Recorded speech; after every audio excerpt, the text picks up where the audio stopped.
Floricanto presenta. Hola, muy buenos días. Hoy es domingo 6 de octubre. El día de hoy vamos a escuchar diálogo de Jesús sobre el matrimonio que creo a todos nos debería de interesar. Escuchemos con atención. Del Evangelio según San Marcos. En aquel tiempo se acercaron a Jesús unos fariseos y le preguntaron para ponerlo a prueba: ¿le es lícito a un hombre divorciarse de su esposa? Él les respondió: ¿qué les prescribió Moisés? Y ellos contestaron: Moisés nos permitió el divorcio mediante la entrega de un acta de divorcio a la esposa. Y Jesús les dijo: Moisés prescribió esto debido a la dureza del corazón de ustedes. Pero desde el principio al crearlos, Dios los hizo hombre y mujer. Por eso dejará el hombre a su padre y a su madre, y se unirá a su esposa, y serán los dos una sola cosa. De modo que ya no son dos, sino una sola cosa. Por eso lo que Dios unió, que no lo separe el hombre. Ya en casa los discípulos le volvieron a preguntar sobre el asunto y Jesús les dijo: si uno se divorcia de su esposa y se casa con otra, comete adulterio contra la primera.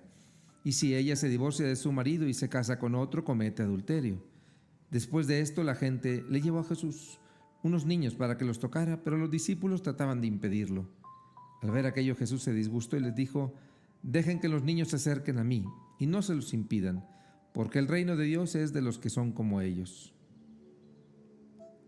Palabra del Señor.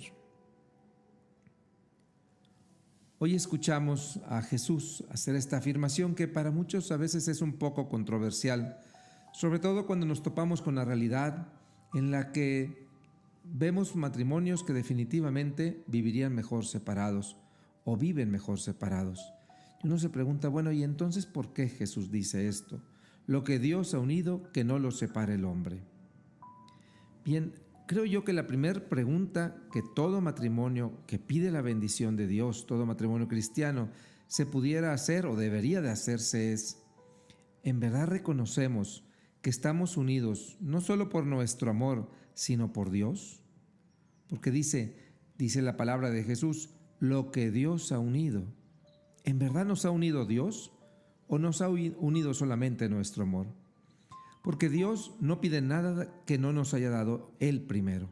Y si nos pide fidelidad, es porque Él ha sido fiel primero. Sin embargo, hay un pequeño detalle.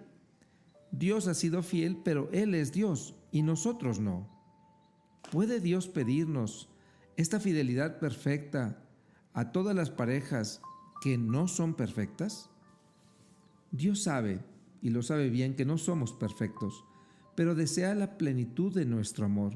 Desea cuidar ese vínculo tan sagrado que es el matrimonio.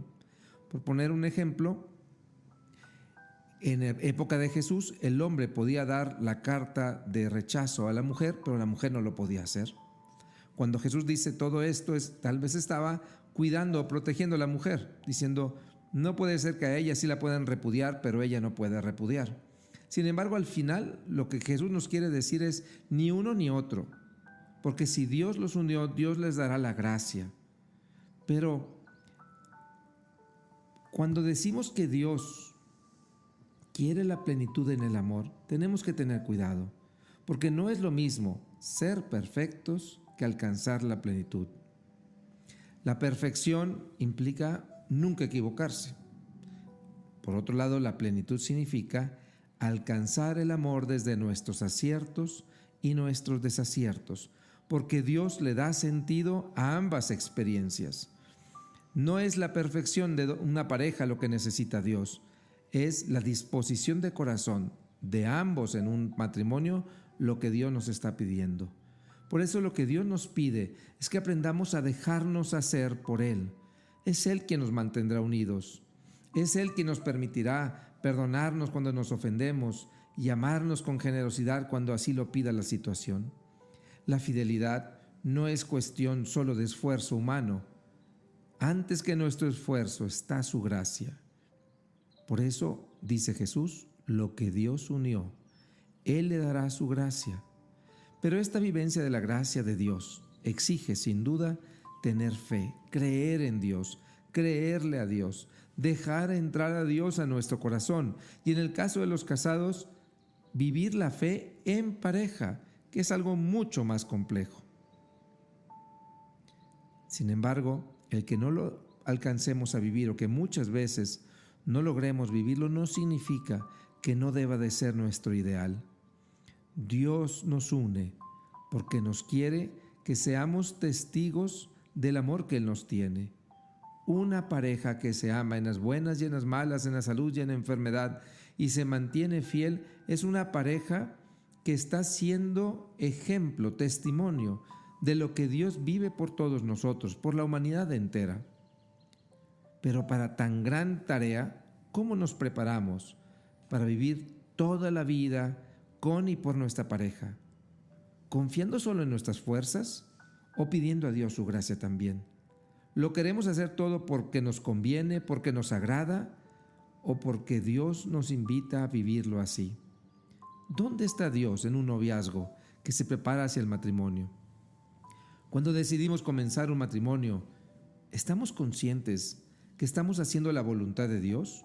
¿O solo recurrimos a la iglesia para cumplir con este imagen o rito social o este requisito de pedir la bendición de Dios? Creo que otra buena pregunta que nos pudiéramos hacer es: ¿quién es Dios en nuestro matrimonio? ¿Es alguien que nos limita el trato con nuestra pareja? ¿Es un guardián dispuesto a regañarnos cuando nos equivocamos? ¿Que solo nos está observando para ver en qué hemos errado? ¿Es un desconocido? ¿Alguien que me ayuda a tener trabajo y conseguir alguna bendición como si fuera esto un comercio religioso? ¿O verdaderamente Dios es un aliado? Dios es un cómplice, un compañero de camino en nuestra pareja y en nuestra familia. ¿Quién es Dios y cómo vivimos nuestra relación con Él en nuestro matrimonio y en nuestra familia? Recuerden cuando Jesús dice: lo que Dios ha unido, que no lo separe el hombre. No está suponiendo la perfección, porque tu pareja no es perfecta y no la amas por serlo, porque si la amaras por ser perfecta, entonces nunca la amarías. Pero cuando han recibido la bendición de Dios con fe y conciencia, pueden estar seguros que Dios los quiere desde sus bondades y limitaciones, unidos y felices. Ese es el Dios en el que nosotros creemos. Un Dios que desea que el hombre encuentre con quién y para quién vivir, y que la mujer encuentre también con quién y para quién vivir, y que ambos juntos se respeten y cumplan su pacto, ayudados por su gracia. Por eso, Jesús insiste en la fidelidad en el matrimonio. Él está suponiendo el amor de su Padre y la gracia de su Espíritu. Abramos nuestra experiencia familiar y matrimonial a esta experiencia de amor. Dejemos que Dios entre en nuestros corazones. Es más, animémonos a vivir en Él y con Él. Y yo les aseguro que tal vez las situaciones no sean perfectas y tal vez las pruebas vengan y tendremos que superarlas, pero con Él lo lograremos. Que el Señor proteja y bendiga cada matrimonio y les permita abrir su corazón a Cristo para que junto con Cristo realicen el sueño de Dios sobre sus vidas. Que tengan un buen domingo. El Señor les bendiga. Soy Monseñor Héctor Pérez.